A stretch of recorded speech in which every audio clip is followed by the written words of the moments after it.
Welcome back, everybody, to another episode of the Full Tank Motorcycle Podcast. It's me, Rob, from the YouTube channel Moto Bob. I'm joined, as always, by Tim, and we've been out riding today on the BMW R12 and R12 NineT. So that's going to be the heavy focus of this episode. I was just thinking there, a news story that I saw the other day that we should just tick off before we get into the bikes. Okay. BMW are actually going to be at EICMA this year. They've been out for I don't know, 2-3 years perhaps. They pulled out and said it wasn't really worth it, probably since the pandemic.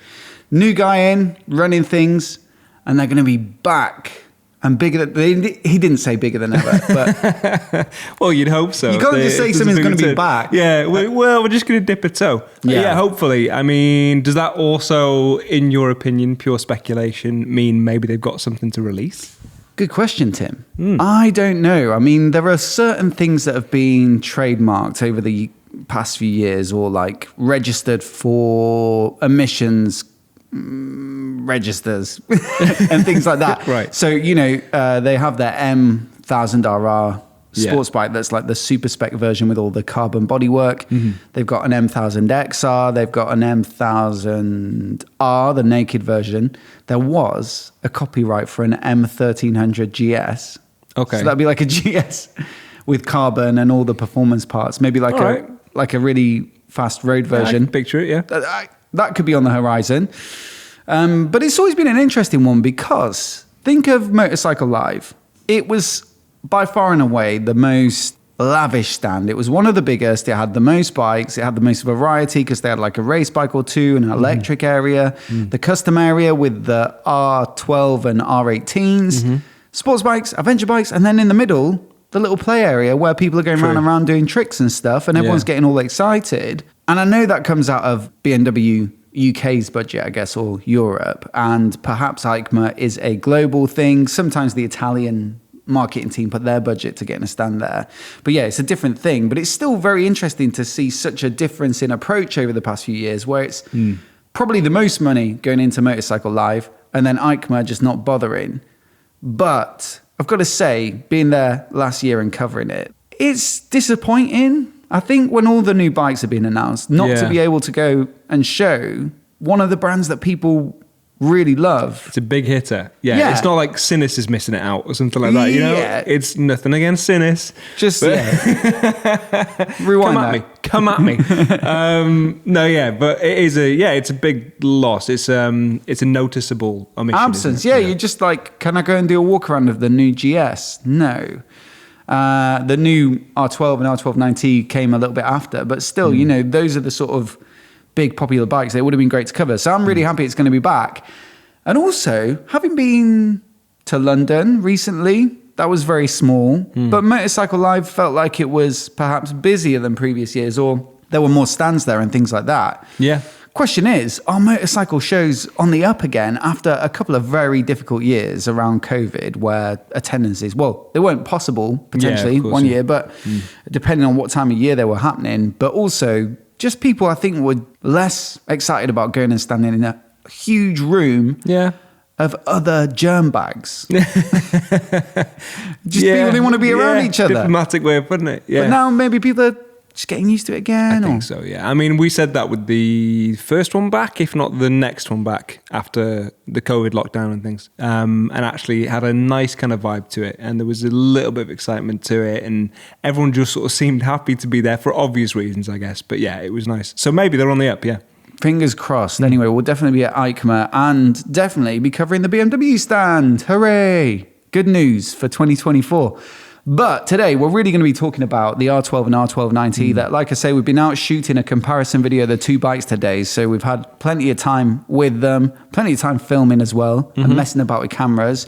But in doing a lot of those little U-turns, while you're doing annoying passes by the camera. Yeah, all the best bits. Setting stuff up in the cockpit like the action cameras and stuff like that. You just get to know the bike and you're always like messing around with it, playing with the modes, things like that. So I think we got a good amount of time on them today and should be able to answer some of the questions that were posed in a community post that I stuck on the main channel a few days ago. So I asked, what would you like to know about it? And we'll answer them in a podcast episode. And I've sorted this by the top comments. So they're the ones that get the most likes and replies, I think. So if you asked a good question, hopefully it'll bubble to the top. So we're going to go in reverse order. We'll get through as many as we can before Tim has to get on the road for your drive home. Yeah, in a car of all things. Yeah, there's 52. Do you think we I'll answer some from the car, yeah. Number 1 is from CSYU. Do you see the fuel gauge? Yeah, it's 2024. So it's a bike that hasn't had a fuel gauge for quite some time. Ah, okay. I didn't notice. It's difficult to say because we had the micro TFT dash, which is an optional upgrade, which we both really liked. Yeah. It's a really minimal little dash. It looks clean. And I did get a fuel warning to tell me I only had 2 miles left earlier today when we quickly pulled over and filled up. But I don't think, jogging through it, I noticed the fuel gauge. Not with, like you say, it's not, a fair rep because it's I'll carry on. Because obviously we've got that fancy, smaller dash on it, which I think I would pick, if I'm being honest. Because we did get to a point where you needed to fill yours up, and it flashed up and told you to. And you asked me if I could see how much range I had, and I had absolutely no idea because I did cycle through, but had other things to concentrate on. So I actually didn't know. So it was a little confusing to use on that dash, as nice as it looks. So flicking through it, and even going into the customization of that TFT display where you can choose what metrics you want to show and what you don't, I can't find it. I can find fuel consumption. Yeah. I can find... Yeah, I could find that as well. Less useful. Yeah, it's not really much use to know how much fuel, at what rate you're burning fuel, if you don't know how much there is left. Because, no, I suppose there is, right? If you write... Like trigonometry, you can sort of backwards engineer it and work out when you're going to run out. No, I think if it gives you an error, if it gives you a warning that tells you that there's not much left, then you might switch to the consumption and try and ride in a more economical manner. Okay. Maybe. But it would be very nice to know just how much is in there, quite frankly. And I believe the old one, the problem was the shape of the fuel tank. Right. It wasn't conducive to a fuel gauge. Oh, okay. Like it wouldn't be able to tell you when it was running low. I don't know. Yeah, perhaps. They've really changed the tanks. The R12's got a smaller one that's 14 litres. It's 16, I think, on the R12 NineT. Yeah. So they've reworked it, but I don't believe there's a fuel gauge. Can't speak for the standard dash, but if it's not on the little micro TFT, you'd assume not much. Yeah, you know what you assume. There's not much hope. At Yashwag83 says, look at the orange peel in the second pic. Don't know what has happened to the manufacturers lately. I assume they're talking about the finish in that paint. I had to check the second picture that I put on this post to make sure that there wasn't actually just orange peel. It's just Rob's lunch on the tag there. No, I kind of get what they mean. He's talking about the finish. I have to say, it didn't really stand out to me as a negative from the day. You don't really notice it until you put it under these sorts of lights. Well, we've got the hex lights above it and then a big key light to the side. And where you've got the edges of that light, you can see a little bit of mottling. But I'm not really an expert on paint, to be honest. Well, you have painted a tank though. I was literally just about to say. Yeah, and it looks like that. Someone who has painted. So basically they're just getting in loads of Robs to paint it. I got to go to the Triumph factory and tried to paint a Bonneville tank. And it came out okay. Having all the equipment, it makes such a big difference that even my terrible job versus the pros that work there at Triumph was still much better than anything I'd done with a rattle can or whatever in the past on bike parts and stuff. But I still don't think mine quite look right. It looks a bit like this. Probably worse, realistically. But then I'm not quite sure. I didn't get to this level with the Triumph guys of what is needed there. Is it better application or is it better polishing? Or a thicker coat, and then you polish it back more to get rid of that. I don't know. In fact, Yashwag83, maybe let us know. In fact, there's some replies here. Get them out the door quickly. So you're saying it's a rush job there? Yeah, maybe. Peoples. What's an orange peel? Oh, okay. There we go. Because I see nothing. Someone agrees. Well, I don't know. Maybe just know what it was. Edward Nola says it's water-based paint. Ever glossed the door? Oil-based paint has a viscosity to flow and heal itself. and always gives a smoother finish. So he reckons it's water-based paint. Maybe it's cheaper or something. Who knows? But honestly, seeing the bikes in the flesh outside. It's not, I mean, yours is under, that is harsh lighting. Yeah. And it's not even the same as if it was a sunny day. So it does look better actually out on the road. It wasn't a problem for me today. It's not something I picked up on until I read that comment. This is genuinely the number 3 comment in this list, but it's got a bit of Tim love in it, so that's nice. Lovely high quality bikes, which I'm sure will be a joy to ride.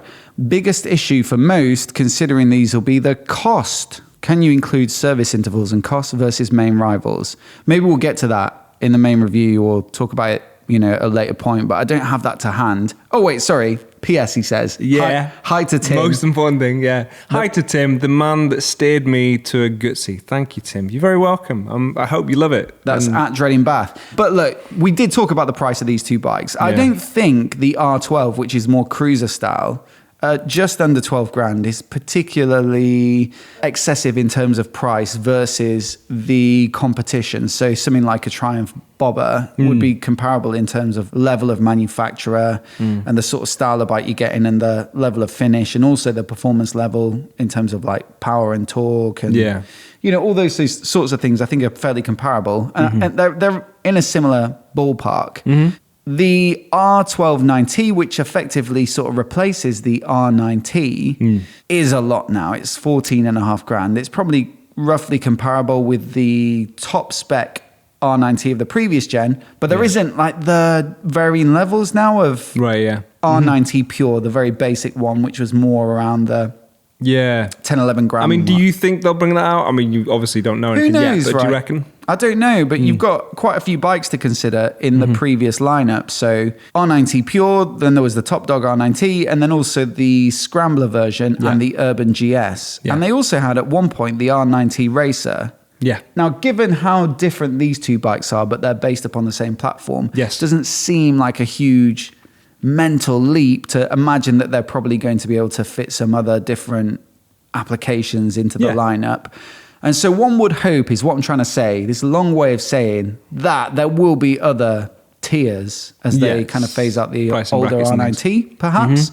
But perhaps they launched with these 2 because they are the most impressive and exciting looking and that sort of thing. But it is something we definitely talked about today, the fact that 14.5 grand as a starting point for the road-focused, non-cruisery version is just way above not just their own previous bikes in their lineup, but also things like the Triumph Speed Twin 1200. What's that? I think that's 11 or 12 grand now. What else would you compare to this? Oh, Kawasaki Z900 RS, Yamaha XSR 900, those retro but quite performance biased. Indian FTR. Indian FTR is expensive though. Yeah. They're always they are. They're probably, on a par with that and beyond. But certainly there are other good options. So probably BMW have to give people a little bit more of an accessible price point to make it tempting to buy them over the competition. For sure. You got at KMW300. And my question is about ergonomics. How tall are you and how do the bikes fit you? Thank you. Well, I'm 6'2". I was going to say 6'5", actually. Yeah, thanks for asking. Moving on. No further questions. And they feel tiny. They both feel tiny because I'm a huge guy. Yeah, it's a toy bike, like a clown bike. No, so I'm 5 foot 10 and a half. Oh... That's legit. I'm 10.5. 10.56. Yeah. I'm 5'9", and the 2-seat heights on these 2 bikes we just mentioned when we were out filming is 795mm for the R12 NineT, which I think is totally acceptable for a naked bike, retro bike, general bike. And then it was 754mm for the R12, which 41 millimeters lower, sorry.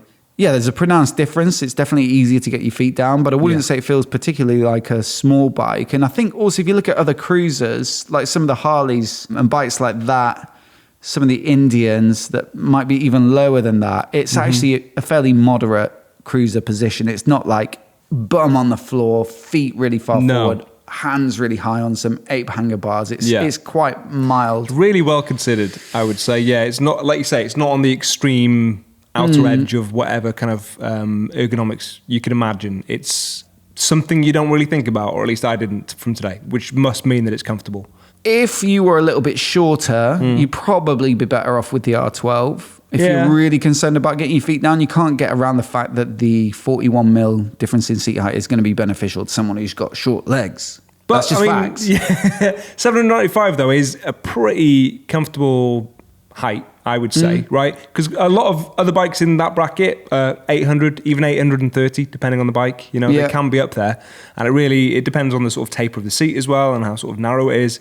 But I would say very few people are going to sort of struggle with either one of these bikes, really. That's probably fair. Yeah, I was going to say. The R12 NineT is big, fairly big and fairly sort of substantial in comparison to some others. Like if you had a Ducati Monster, for example, or something in that sort of bracket, they feel a bit lighter. So if the weight was a factor, that might be something. But height-wise, no. They've shaven off a bit of weight. 220 kilograms wet, I believe now for the R12 NineT. I can't remember how many kilos off that is. The cruiser version's 7 kilos heavier, so that's 227 wet. I think both pretty reasonable for the genre of bike they're in, but I think you're right.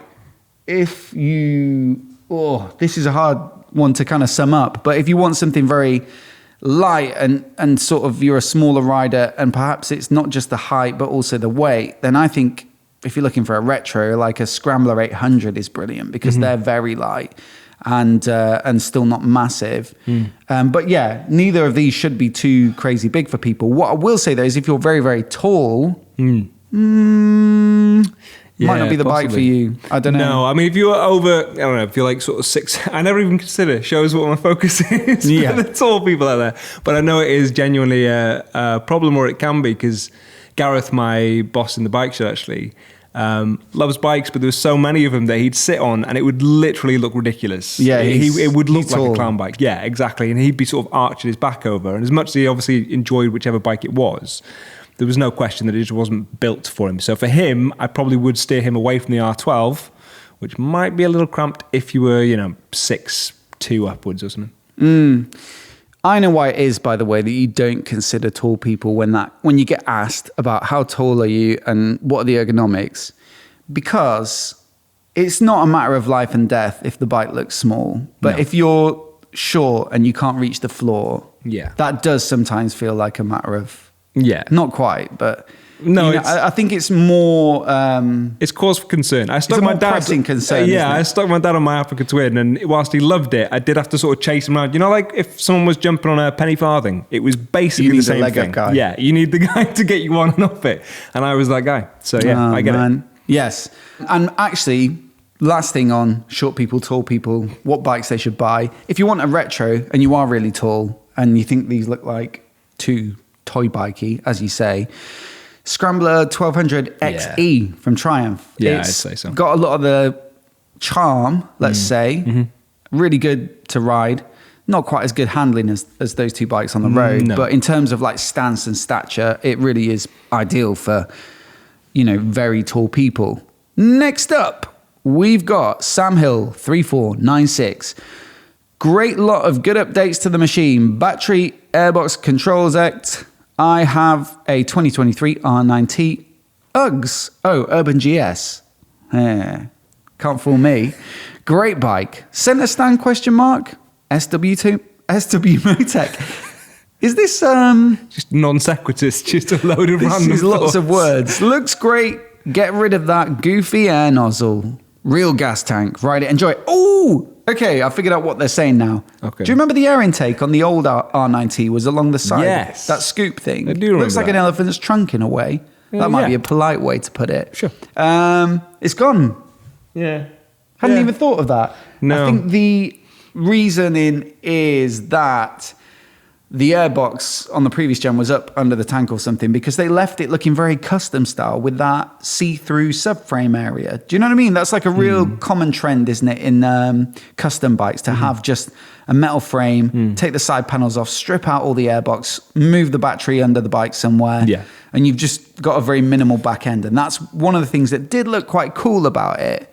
But I wonder if it's also like emissions as well that they had to beef up the airbox a bit. But yeah, you do have a more traditional back end to this with side panels, normal subframe, all that kind of thing. And it's got to be said, they've made it look so much neater at the back there. We were talking about this earlier, the fact that the previous gen, although it did look kind of custom, there's a lot of pieces of steel going in different directions, not very cohesive. A lot of stuff on show that maybe could have been neatened up. Yeah, and if true. you compared it to a Triumph, where everything is designed and tidy, it didn't look quite as sleek. Whereas these are much more cohesive, and it looks kind of quality, doesn't it? So I'm pretty impressed with them. I agree with Sam Hill. Lots of good updates, all the ones he mentions. And I agree, the goofy air nozzle, glad to see the back of it, quite frankly. Mainly because I didn't like to look at the front of it. So, next comment is Porsche Thanks for laughing at that, 996. mate. Yeah, no, it's good. Moving on. Segue. At Porsche 996 driver, I've got further questions for you. I'd like to know about your car. Looks amazing. What makes it an R12 version? More power is always welcome. Don't give him what he wants. He's obviously put that as the username, so you do ask about the car. I hope he's still got it. Otherwise, that's just a name that, you know, you make an email address when you're younger and it's no longer relevant. Maybe you sold it.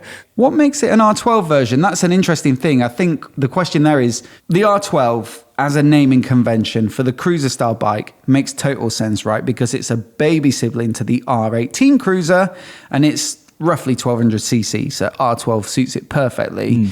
Where it doesn't quite make sense is that the R9T is now called the R12 NineT. Yeah. And this tricked you up a bit earlier. You were like, what capacity are we at now? Yeah. It's the same. Yeah. So the R9T was 1170, I think, cc. So just shy of 1200. You could call it, round it up and call it a 1200 if you're being generous. This is also an 1170, which you could round up to 1200. But I think they've just tried to streamline, let's say, the naming convention. Is that fair? Kinda, but it seems more confused than ever because there are now more words in it. Look, they're all R12s now. All the 1200 air-cooled, air and oil-cooled boxers. Sure.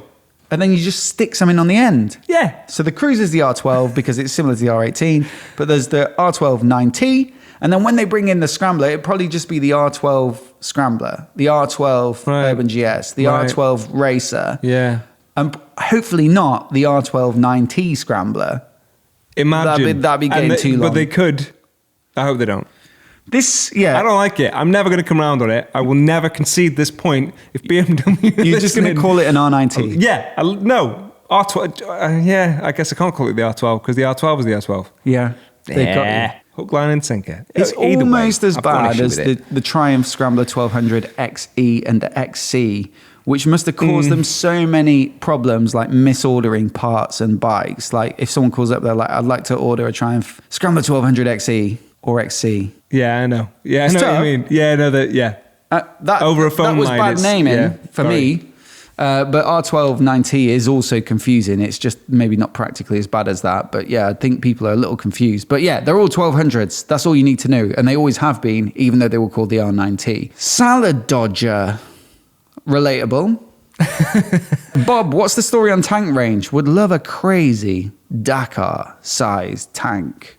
It's not far off, I'm not going to lie. The R12 9T is bulbous, big, yeah. And it's bigger than the outgoing version, I'm sure. 16 litres. I haven't got like for like comparison. But in terms of, maybe not in terms of actual fuel capacity, but in terms of, size between your legs. Looks big. Yeah, it does look big. Yeah, again, hello. But yeah, it does. But not actually got that much to back it up. All right. Let's not follow the analogy through. That's what you were saying. 16 litres, I think, is reasonable, probably for this style of bike. If you really care about tank range and you want a retro, Moto Guzzi. Yeah. V7, isn't it 20 litres or something? Mine was a 21. They might have gone down to like 20. Yeah, 21, I think. Pretty big. Really long. That's why. And that's a signature visual feature, but also the practical benefits. If you are the sort of person who weirdly wants to go on really long rides on a retro bike, they're there. Yeah. And I will always jump in to defend the V7. I think it's about 5.5 litres consumed per 100 kilometres on this bike, which would mean you could get just under 300k on a tank. That's pretty good. We'll double check those figures and flash them up on the screen if I'm wrong, but that's about 200 miles. I think totally reasonable. Massive Dakar-style tank on that bike. Personally, I'm not immediately convinced, but that's the good thing about motorcycling. It's a broad church. Next one is at Boris Bowman. Waiting on the review. just took a ride on the FTR.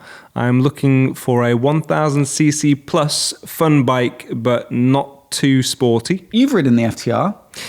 I have. And actually, I compared a little bit. Did I compare a little bit?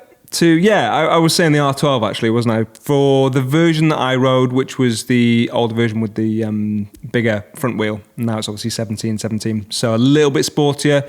I could see some sort of parallels in as much as... Actually, so from today, I had a little bit of a moment on like greasy road, cold tyres, where the rear just kind of lost traction a little bit. And because of the kind of length of it, predictability, it just felt fine. It wasn't a concern at all. You sort of just, get it back in line. And the same is true of the FTR. I think that's great. And 49 did a video on it, drifting, right? And how long composed. Yeah, exactly. It's perfect proportions for that. And I think some of that is also true of this one from the original version of the FTR. You're talking about the R12 cruiser style bike. Yes. More so than the other one, which actually you then obviously updated me on, which is to say that the newer FTRs are closer, in your opinion. I believe so. The newer FTRs are on 17-inch wheels front and rear, so they've ditched that flat track. They still look a bit flat tracky, I suppose, but in terms of the chassis spec, they've kind of lowered the suspension, lowered the seat height, given them normal road-focused wheels, and that also means you can get better tires, really. Like, if you want sticky, sporty tires, you can find them in those sizes because they're standard.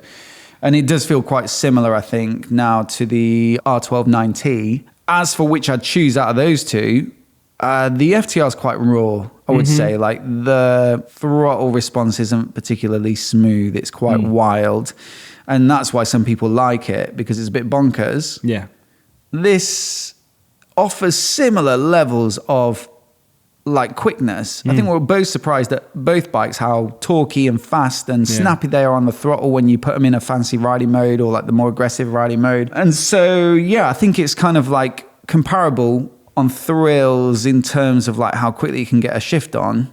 Surprisingly quick, but the BMW, it has to be said, is more refined probably than the Indian, which is still a bit more raw. I think it's fair. And there's better design gone into like the dash and stuff like that, whereas that's never really felt like a massive strong point, I don't think, on the FTR. What the FTR brings is just being a bit mad. And so, I think this is probably the one I'd go for because it can do a bit of both. I think it can be a bit crazy if you want it to. Yeah, I think so. I love an FTR, and I have toyed with like maybe I would buy one, but I think putting my money where my mouth is, I think I'd go for the BMW. Amen. Okay, next up, Jinan Lipto said, the last NineT was said to be pretty sporty, but this new one visually doesn't look as sporty to me. How does it compare with the last? They're pretty similar, to be fair, aren't they? They've slimmed it down, they've re-architectured it, like in terms of the frame, and like I say, neatened it up visually, and they've moved the airbox, and there's all these little tweaks. There's probably some tweaks to the tech as well. But realistically, to ride, it's almost the same. Yeah. The engine character is so distinctive and defines what it feels like, from the engine perspective to ride, that configuration. We've got so many parallel twins and V-twins where it doesn't feel like as much as of a point of differentiation. Whereas with this bike, you're like, okay, you have to like a boxer twin. Yeah. And the engine feels very similar throttle delivery. And the handling feels similar, possibly partly owing to the fact that the engine holds its weight low and wide. Shaft drive, that's another thing that really affects how it feels. Good brakes, 17-inch wheels front and rear, good suspension, adjustable. Yeah. Really, most of the difference for me between the R9T and this one is visual. Yeah, I think so. Yeah, it does feel, I said this to you as well, right? It feels like, I love the R9T. This just feels a bit better. It's a progression. For me, it always has been maybe the sportiest retro that I've ridden. Apart from like a Thruxton or something like that. But even a Thruxton, I would say what the Thruxton has over the BMW is it has a bit more soul and maybe a little bit more charm to it. Whereas the BMW for me just does feel a bit more precise, clinical, and I would say sportier. I feel faster on the BMW than I do on the Thruxton. As good as the Thruxton is, it's more like the riding position as well. Clip-on bars, your bum's up a bit higher, you're over. It's not very comfortable, to be honest, the Thruxton over distance, but it does feel like quite aggressive, like a bit more like a sports bike in the riding position. But I do agree that this feels, maybe more modern. Is that what you mean? Like more comparable with like a modern naked? Yeah, I mean, so... And it's like sporty ability. Yeah, and I've, like I say, I love the Speed Twin, I love the Thruxton, but if I was out on them with my dad, for example, when I borrowed the R9T for a long-termer, I took that out with my dad. He was on a street triple, and they were really good playmates. And the street triple is a sporty bike, right? But I don't think the same necessarily would have been true with, Thruxton. The question here is, though, is it as sporty? Look, I don't find the riding position too sporty. Like the R9T Racer, that was cafe racer style, a bit like a Thruxton. That was, again, quite uncomfy with the clip-on bars. This, I think, is quite neutral. Yeah. The pegs are a bit further back and stuff, but I wouldn't say it's uncomfortable. So from that perspective, I'd say it's quite versatile. But yeah, you can dial down the riding modes and chill it out a bit, and it doesn't feel too abrupt. But then you can whack it into dynamic, and it really does feel quite lively and sporty. And so I'd say, I don't really know whether the question is like, is it too sporty or is it not sporty enough? But either way, I would say actually it's quite a versatile bike, the R12 NineT. I'd say it builds on the reputation of the previous one, which was sporty, but yeah, not aggressively so at all, and pretty much anyone could get on with riding that. Next one is from @CoachSteve. Which would you rather own between the two? And would you rather that over a Triumph Speed Twin 1200 or a Bonneville T120? So obviously just touched upon that, and I think I've given my feelings. I would probably go for the BMW actually over the Speed Twin, and that is a tough one to I wouldn't say that the T120 is as comparable with this as the Speed Twin, because they are a bit sporty. But yeah, the Speed Twin is one of my favorite bikes, so I'd find it very difficult to turn that down. So which one? So between Speed Twin and this, which one would you get? I think, just give me a sec. Speed Twin 1200 is maybe more like 12 grand. 12,795, I think. That's actually more than I was thinking. I think just for the growl of the parallel twin, it's really nice, that engine. Yeah, no, it's good. But every time we ride or compare a Speed Twin with something, like when we rode the Norton, and you were like, the Norton's got way more specialness and soul to it. And I was like, I'd probably still go Speed Twin. I think it's just one of those bikes that has maybe it could be almost irrational place in my heart. But honestly, the key difference between those two bikes for me, this R12 NineT and the Speed Twin, is the way the engine feels. It's so different. Sure. You have to ride them to make that decision yourself. These two, which one would you pick? These two here? Yeah. The R12 NineT. If I had the money, the extra. Just because of the more general sporty ride, and I think that would be more entertaining for longer. It makes more sense. It certainly makes more sense. After the ride today, I have to say, weirdly, I am kind of leaning towards the R12, because it's quite unique. I was really hoping that it would be, and I had kind of expectations of it. But yeah, I think, to sound like a broken record, the fact that it manages to get that line between, being a cruiser, but also being a cruiser that can actually carve, they don't come along too often. And the only other examples I can think of are things like the Ducati Diavel. Yeah. Similar, right? But they're not in the same class, but this is more like retro style. But I get what you're saying. It's like not too compromised on handling that you feel like it's not fun to ride. Super Wellington 1815, great name. Love that. Do the different torque figures actually feel different when riding? I guess there's more torque out of this new engine. I mean, we both got on this morning, we're like, gosh, I forgot how fast these bikes are. Basically. And they just absolutely, it's relentless. Yeah. That's the thing. It just keeps going. Torque all the way And with up. a quick shifter as well. There's just no stop to it. Yeah. But as for how it compares to the previous gen, it'd be hard to say riding them back to back. I remember that bike feeling quick as well. So sure, more torque is always better, but I wouldn't, if I own the previous generation and I'm looking at the spec sheet and I'm thinking, is it worth upgrading purely because I'm interested in how much more torque it makes? I actually just remember that bike being equally fun and fast. And so I wouldn't say that's the key thing necessarily. At Domika's 7186. Do they still have the old feel to it? Do they? I mean, they're air and oil cooled, Do they? so there's that's kind of like worth something to some people, just knowing that. Yeah. And the Boxer Twin, in a way, does have a bit of a feel to it I've not noticed the rock over quite as much. when you fire it up. Yeah, and even with the previous version, I can't say it was as noticeable, but with this one, yeah, while I was sat there revving it on, you really can feel that, and that is something that goes towards it feeling a little bit older. Yeah, totally. It is one thing, but I would say generally, it's not like riding an Enfield or something like that. No. That really does bring a lot of the old school feel. The way they handle, the components, the braking, the suspension quality, all the rider aids, having that little techie TFT display. They got a little bit of old school styling to them, but I would say largely they're more comparable to like a modern bike. I would say. Anyway, I think that's probably all the questions we got time for. I'll dive in and try and answer some of these in the replies so that everybody feels like they've got a response. But many thanks to everybody for all their questions. Normally we do a bike of the week. What's yours this week then? Out of these two? It's the R12. Oh, right. Yeah, no, it's the R12, yeah. Yeah. I think mine would be the R12 NineT. But as always, we'd love to know what you guys have picked down in the comments below. More of a cruiser style, or do you prefer the naked retro versatility? We'll be back next week with a bit more. I guess it'll be a newsy episode next week because we haven't got any filming planned, but we'll look forward to that. Many thanks for listening, and we'll see you then. Bye-bye.